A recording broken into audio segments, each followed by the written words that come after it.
우리가 살아가는 세상을 보면 참 바쁘게 돌아가는 것 같아요. 해야 할 일이 끝없이 계속 밀려오고 쉴 틈이 점점 줄어들고 있는 것이 우리의 삶이라고 해도 과언이 아닌 것 같습니다. 몸도 지쳐가고 마음도 메말라고 어느 순간부터는 내가 왜 이걸 하고 있는지조차 목표와 목적 의식조차 잊고 사는 게 우리의 삶인 것 같아요. 여러분 그러시지 않습니까? 직장을 다니든 무슨 취미 생활을 하든 사실은 어느 순간부터 그 목표 의식을 잃고 그냥 습관적으로 하게 되는 것이 우리의 모습인 것 같아요. 현실입니다. 여러분도 요즘 아무리 자도 쉬어도 피로가 가시지 않고 열심히는 하는데 열심히 살아왔기 때문에 오히려 더 찾아오는 공허함과 무기력한 상태를 경험하고 있지는 않습니까? 아무것도 하기 싫고 아무것도 도전하고 싶지 않은 무기력한 상태를 경험하고 있지 않느냐는 말이에요. 2023년에 한 조사에 따르면 대한민국 직장인의 71%가 번아웃을 경험한 적이 있다고 응답했다고 해요. 그리고 청년들 특히 2030 세대의 경우 그 수치가 더 높아가지고 거의 80%에 가까운 이들이 나는 아무리 쉬어도 회복되지 않는 피로를 겪고 있고 느끼고 있고 예전에 한번 느껴봤다. 이렇게 말하다고 합니다. 어쩌면 우리가 살고 있는 이 현대사회, 이 한국 사회에서 빨리빨리 돌아가는 이 현실 속에서 이 번아웃은 피할 수 없는 현실이구나를 제가 좀 느끼게 돼요. 오늘 본문에 등장한 선지자 엘리야에게도 번아웃이 찾아온 것을 우리가 말씀을 통해 볼 수 있습니다. 열왕기상 19장 3절에서 4절 말씀을 보면 그가 이 형편을 보고 일어나 자기의 생명을 위해 도망하여 유다에 속한 브엘세바에 이르러 자기의 사환을 그곳에 머물게 하고 자기 자신은 광야로 들어가 하룻길쯤 가서 한 로뎀나무 아래에 앉아서 자기가 죽기를 원하여 이르되 야훼여 넉넉하오니 지금 내 생명을 거두시옵소서 나는 내 조상들보다 낫지 못합니다 라고 엘리야가 하나님께 말한 장면을 볼 수 있어요. 다 지쳐서 하나님 나 아무것도 하기 싫어요. 일종의 선지자의 파업을 선언하고 죽기를 택한 소극적 자살을 택한 모습을 볼 수 있습니다. 누가 봐도 명백한 번아웃에 빠졌다는 것을 볼 수 있죠. 왜 번아웃에 왔을까요? 그렇게 위대하다는 선지자 엘리야가 왜 번아웃에 빠졌을까요? 우리는 흔히 이 번아웃이라는 단어를 들었을 때 번아웃 온 사람도 좀 낮게 보는 경향이 있는 것 같아요. 번아웃이 주는 부정적인 분위기가 있기 때문에 번아웃에 빠진 사람도 부정적으로 보는 경향이 있다는 거죠. 쉽게 말해서 야, 저 사람이 능력이 없으니까 번아웃 온 거 아니야. 야, 한 것도 없으면서 왜 지가 지치고 난리야. 이런 생각을 하는 경우가 있다는 겁니다. 그런데 이것이 신앙에도 동일하게 반영되는 것 같아요. 신앙의 침체기를 맞이했다고 남들에게 고백하면 남들이 이렇게 생각하는 경우가 있다는 거죠. 야, 그 사람 기도 열심히 안 하니까 번아웃 온 거 아니냐? 야, 말씀 묵상 제대로 안 했겠지. 예배 빠진 거 아니야? 야, 진짜 성령 충만한 사람이라면 번아웃이 오겠어 생각하면서 신앙의 번아웃, 영적 번아웃을 맞이한 사람을 같이 절하하는 경우를 볼 수 있고 때로는 그것이 그렇게 판단하고 평가하는 게 내 모습일 때도 있다는 거죠. 그런데 정말 그럴까요? 정말 성령 충만하지 않았기 때문에 영적 번아웃이 올까? 그 질문에 대한 오늘 본문의 답은 무엇이냐? 아니라는 겁니다. 오늘 본문에서 우리에게 무엇을 말합니까? 성령 충만해도 영적인 번아웃이 온다는 거예요. 엘리야는 아까 말했던 것처럼 이름 없고 명성 없고 소위 영빨 없는 선지자가 아니었습니다. 적어도 오늘 우리가 읽는 이 성경에 기록되었다면 위대한 사람이라는 것은 확실하지 않아요? 엄청나게 성령 충만한 사람인 게 분명한데 왜 그에게 번아웃이 왔을까요? 열왕기상 18장에 우리가 오늘 19장을 읽었잖아요. 그 전장 18장을 보면 엘리야는 바알 선지자 450명과 대결합니다. 야훼와 바알 중 누가 참된 신이냐 이것을 알기 위해서 한 가지 대결을 했는데 그 대결이 무엇이냐? 두 제사장 450명의 바알 제사장과 한 명 엘리야 한 명 야훼 제사장 더 엄격히 말하면 선지자죠. 이 둘이서 대결을 하는데 450대 1로 대결을 하는데 어떤 신이 제단에 먼저 불을 떨어뜨리냐로 대결했던 거예요. 이에 바알 선지자들이 먼저 나섭니다. 그들은 아침부터 낮까지 바알의 이름을 부르고 춤을 추고 소리를 지르면서 심지어 자기의 몸과 모든 신체 부위를 칼과 창으로 찔러서 피를 흘리기까지 했어요. 일종의 인신제사까지 바치면서 바알에게 하늘에 불 좀 내려주십시오 요청하고 제사했던 거예요. 하늘에서는 아무런 응답도 없었습니다. 아무 일도 일어나지 않았습니다. 온갖 난리를 쳐도 거짓 신이었던 우상 바알이 응답할 리는 만무하죠. 생 난리를 친 바알 제사장들. 이에 반해 엘리야의 순서가 다가왔을 때 엘리야는 아무런 제사 행위도 하지 않았어요. 그저 조용히 또 묵묵히 무너진 야훼의 제단을 다시 쌓기 시작합니다. 송아지를 각도 놓고 나무 위에 놓았고요. 그 위에 물을 3번이나 부었는데 이 제단에 물을 부었다는 것은 무엇을 의미하냐? 사람이라면 물 붙은 나무에 한 번에 불 붙일 수 없잖아요. 말려야 되잖아요. 제단에 물을 3번이나 부었다는 것은 결코 우연이나 사람의 능력으로 이 제단에 불 붙일 수 없다. 내가 속임수나 픽션으로 불 붙인 게 아니라 이 제단은 하나님 아니면 붙일 수 없다. 만약에 불 붙었으면 진짜 하나님이다라는 것을 증명하기 위해 제단에 또랑을 파고 물을 3번이나 부었다는 겁니다. 불이 붙을 수 없는 환경을 조성한 거예요. 그리고는 조용히 하나님께 기도합니다. 야훼여, 내게 응답하소서, 내게 응답하소서. 이 백성에게 주 야훼는 하나님이신 것과 주는 그들의 마음을 되돌이키심을 내가 알게 해주십시오. 기도한 거예요. 그때 기도가 끝나자마자 하늘로부터 불이 내려와서 재물과 나무와 돌과 흙까지 태우고 도랑에 물까지 마르게 하는 큰 불이 임했어요. 이 광경을 본 이스라엘 백성들은 하나님이 참 신이구나 믿지 않았겠습니까? 바알 제사장 450명이 그렇게 열심히 제사를 지내도 불이 떨어지지 않았는데 한 번의 기도로 불이 떨어진 야훼 하나님이 참신이라고 믿는 게 당연한 일 아니겠어요?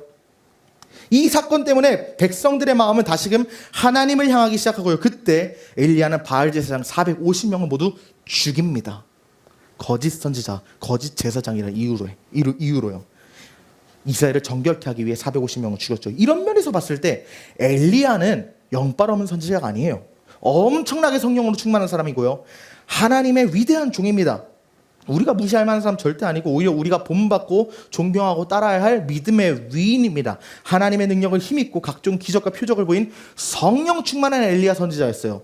그런데 이때 이렇게 성령 충만한 여러 표적과 기적을 경험했던 엘리야가 어떤 사건을 기대했을까요? 제단에 불이 붙었으니까 엘리야는 그 제단에 붙은 사건을 통해서 어떤 변화가 일어나기를 기대했을까요? 어쩜 이런 마음 아니었겠습니까? 이제 하나님께서 기적을 베푸셨고 그로 인해 백성들도 진리를 깨닫고 하나님께 돌아오기 시작했다.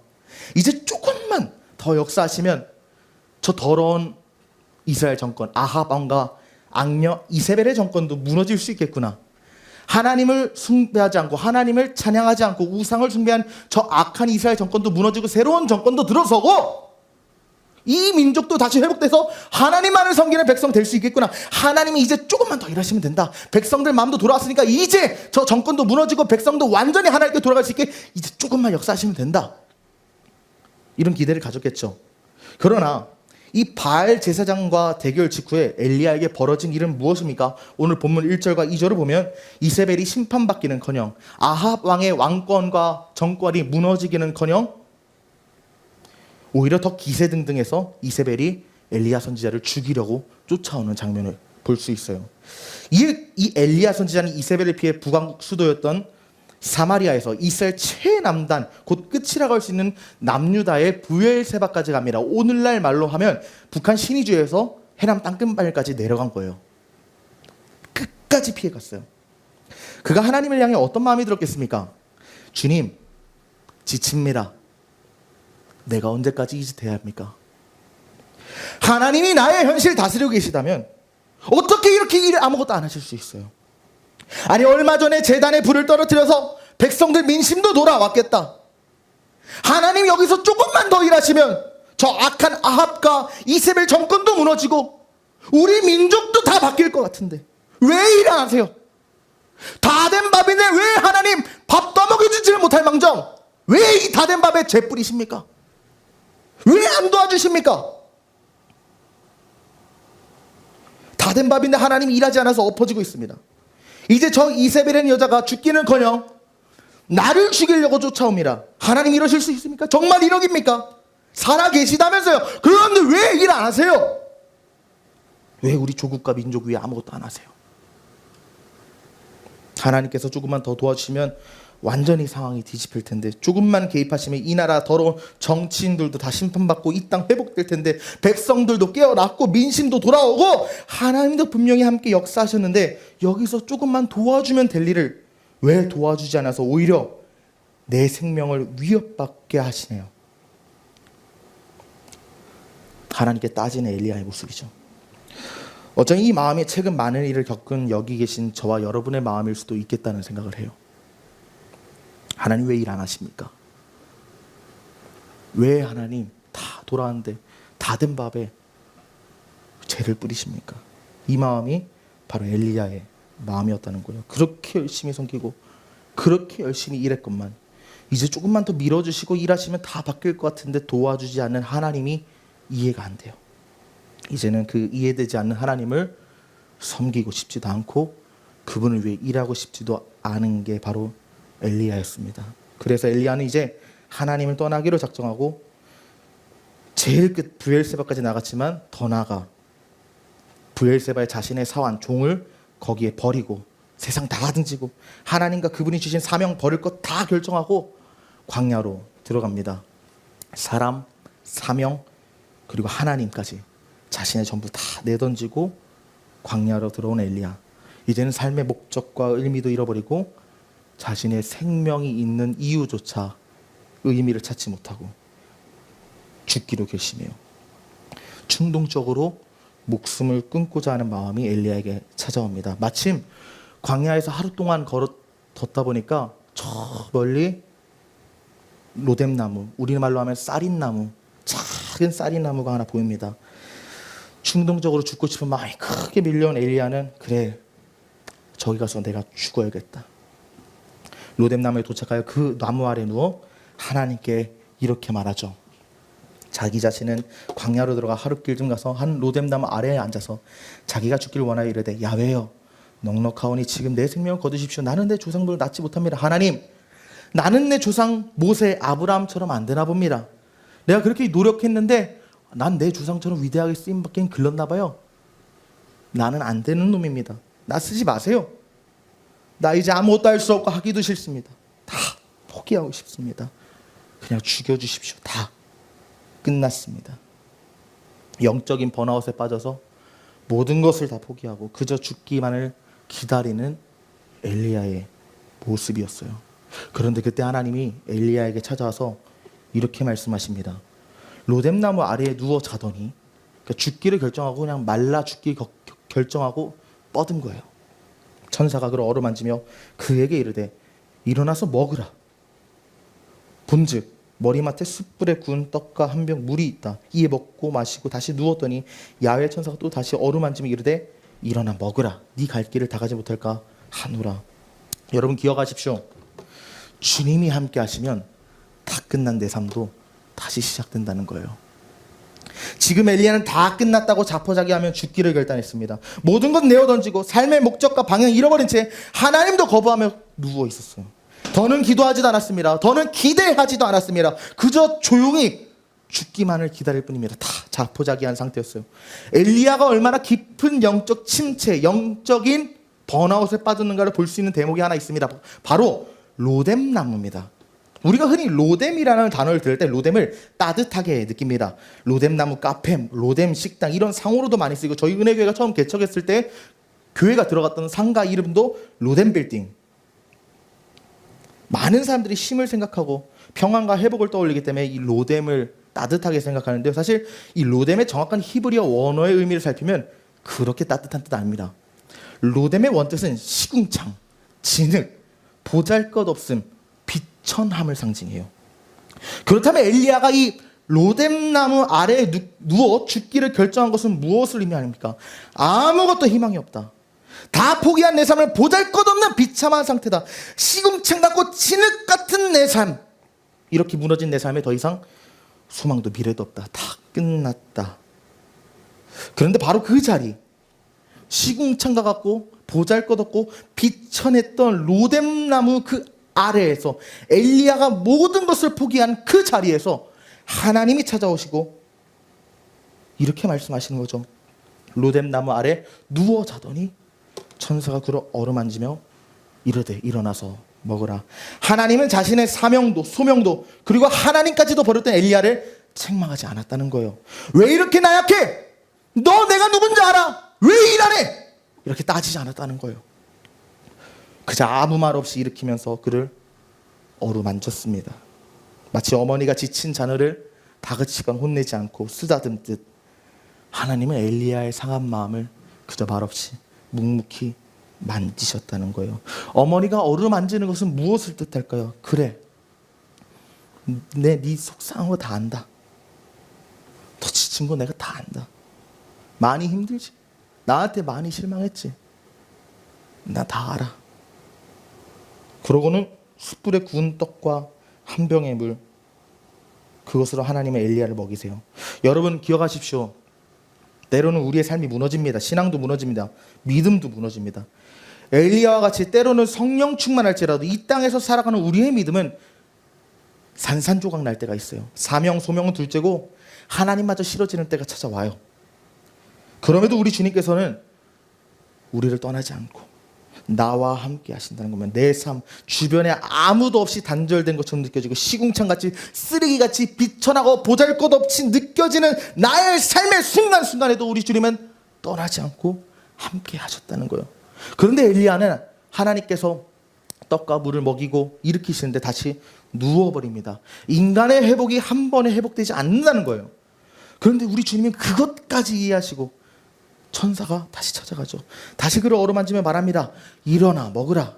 네 갈 길을 다 가지 못할까 한다. 여러분 이것이 하나님 마음 아닙니까? 내가 스스로를 포기해도 하나님 나를 결코 포기하지 않는다는 거예요. 내가 끝났다고 들어 누웠지만 하나님은 아니다. 너 아직 갈 길 있어. 너 아직 소망 있어. 무너지지 마. 너 미래 있어. 사명도 열정도 다 내렸지만 하나님은 나는 여전히 너를 위해 길을 예비하고 지금도 길을 닫고 있다고 하시는 거예요. 그래서 우리는 기억해야 됩니다.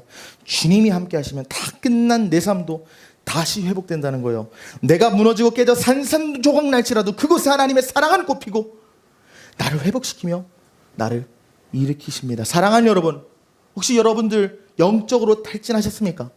마음이 무너지고 삶의 방향을 잃어버렸습니까? 엘리야처럼 하나님 이제는 끝입니다. 내 인생 산산조각 났어요.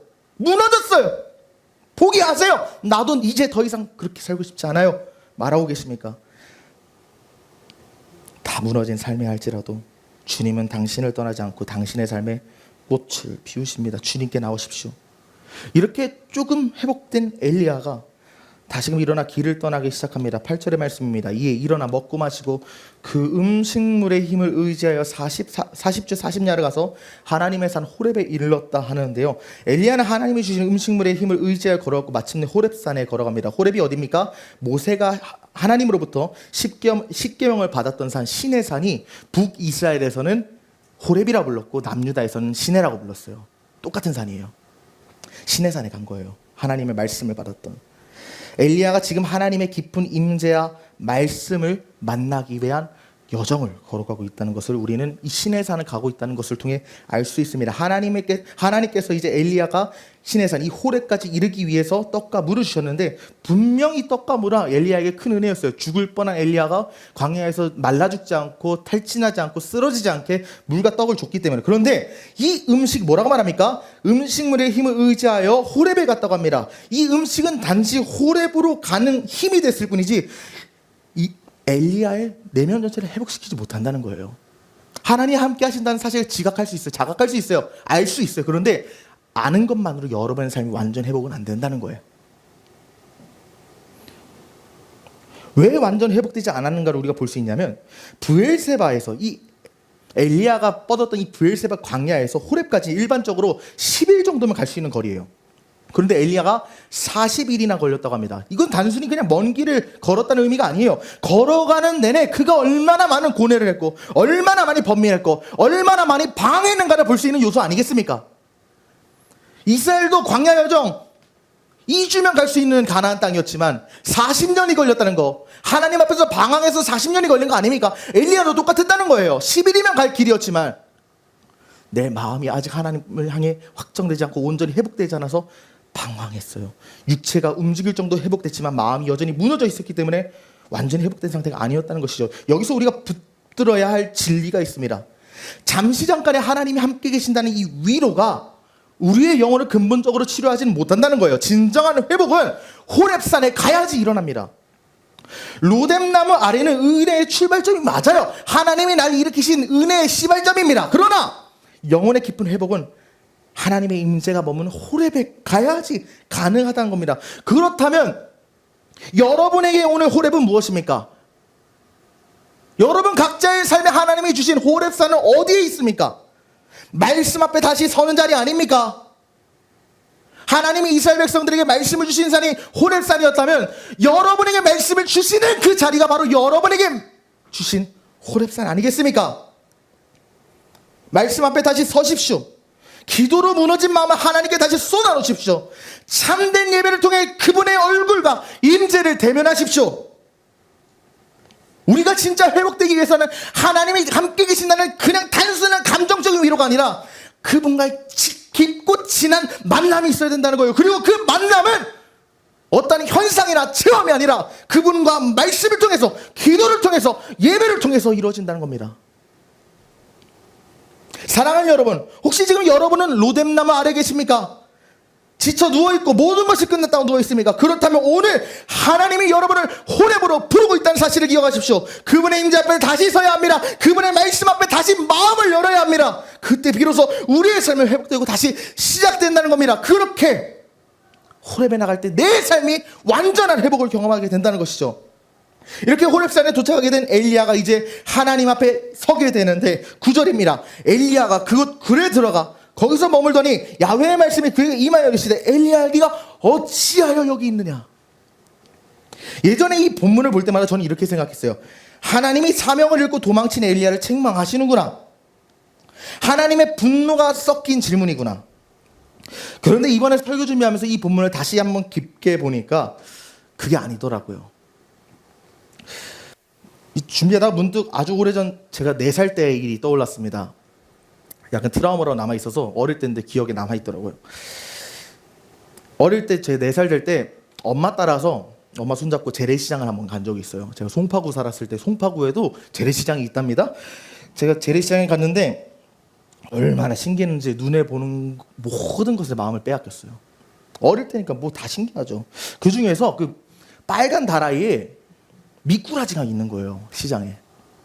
야, 이게 살아있는 물고기가 꿈틀꿈틀거리는 게 얼마나 신기한지, 이게 엄마가 중요한 게 아니라 지금 미꾸라지 300마리가 꿈틀거리는 게 내 마음을 뺏었어요. 그래서 엄마 손을 놓쳐버리고 계속 미꾸라지 보는데 어느 순간 보니까 엄마가 없는 거예요.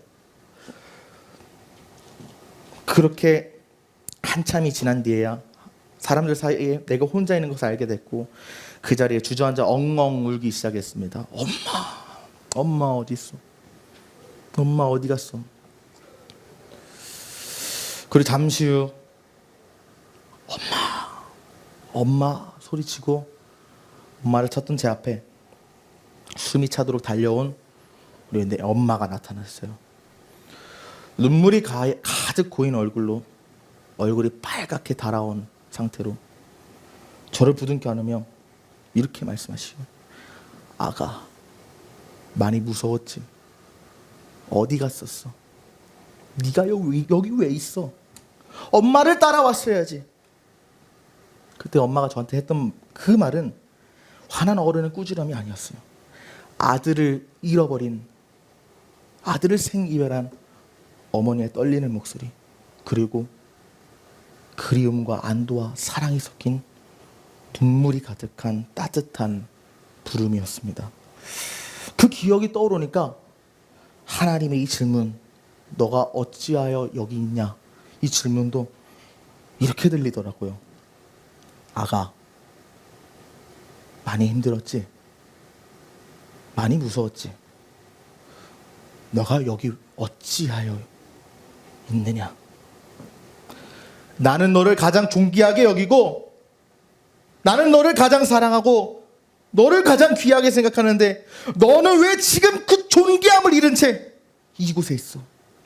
어디 갔었어? 네가 어찌하여 여기 있느냐는 하나님의 책망이 아니라 하나님의 애끓는 눈물의 절규였다는 거예요. 자식을 잃은 어머니의 마음처럼 잃어버린 아들 엘리야를 찾으신 하나님의 안도와 기쁨의 눈물이었다는 겁니다. 하나님께서 엘리야를 찾으시는 음성이었어요. 그런데 이런 하나님의 음성과는 상반되게 엘리야는 볼멘 소리로 응답합니다.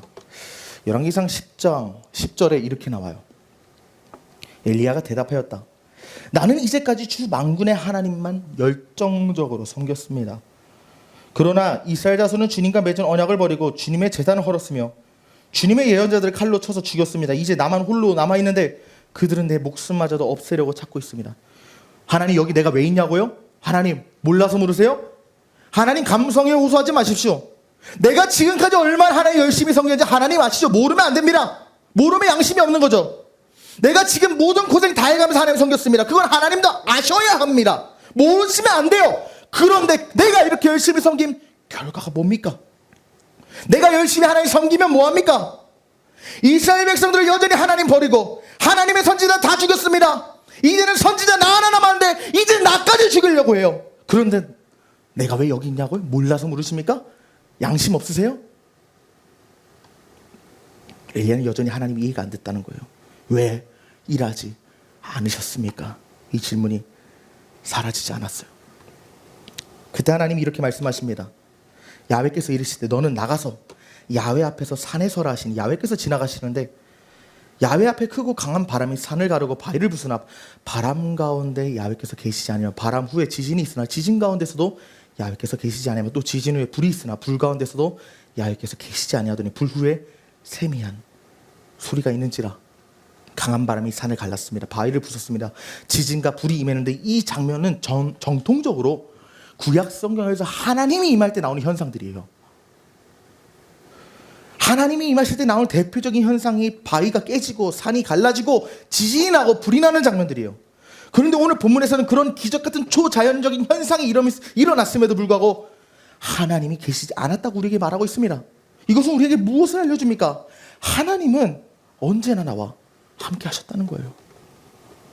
엘리야는 기다렸습니다. 이전처럼 불로 지진으로 그 강한 바람 같은 역사로 하나님이 나타나셔서 이렇게 초자연적이고 적극적이고 내가 눈에 봐도 기적이라고 생각할 만큼 놀라운 일들로 하나님이 나타나셔서 이 나라 좀 바꾸고 이 백성 좀 바꾸고 모든 악을 심판하실 줄 알았습니다.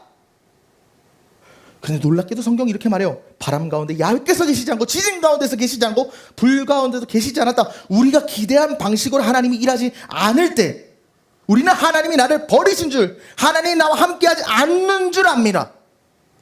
그러나 오늘 본문에서 뭐라고 말합니까? 불도 지진도 바람도 있었지만 그곳에 야훼가 계시지 않았음에도 불구하고 세미한 소리로 하나님이 함께하셨다. 히브리어로 이 세미한 소리는 도막도막 속삭이는 고요한 소리를 말해요. 마치 엄마가 자는 아이에게 속삭이듯이 사랑하는 연인에게 귓속말 하듯이 조용히 다정하게 작게 들려오는 하나님의 음성을 말해요. 거기서 하나님 말씀하시는 거예요.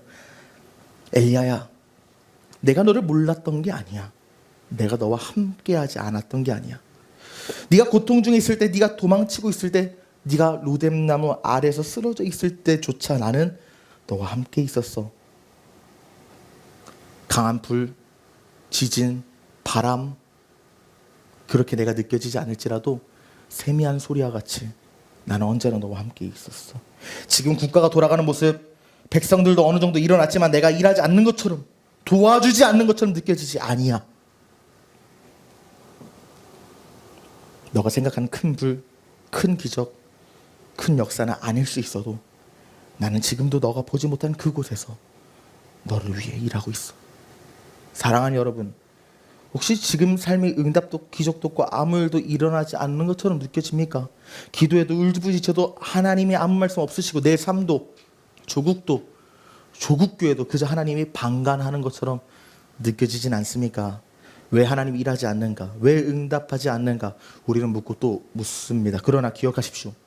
우리 주님은 내가 보지 못하고 느끼지 못할 때에도 여전히 일하고 계십니다. 조용히.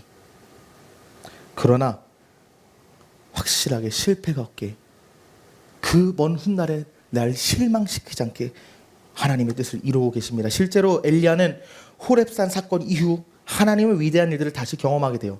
하나님은 아람과 이스라엘 왕들을 세우는 사명을 엘리야에게 맡기시고요. 이를 통해서 정치와 민족 역사 가운데 하나님이 여전히 역사를 다스리고 주권적으로 통치하고 계시는 것을 알게 돼요. 또 그것만 있습니까? 엘리야는 하나님께서 후계자 엘리사를 만나게 하세요.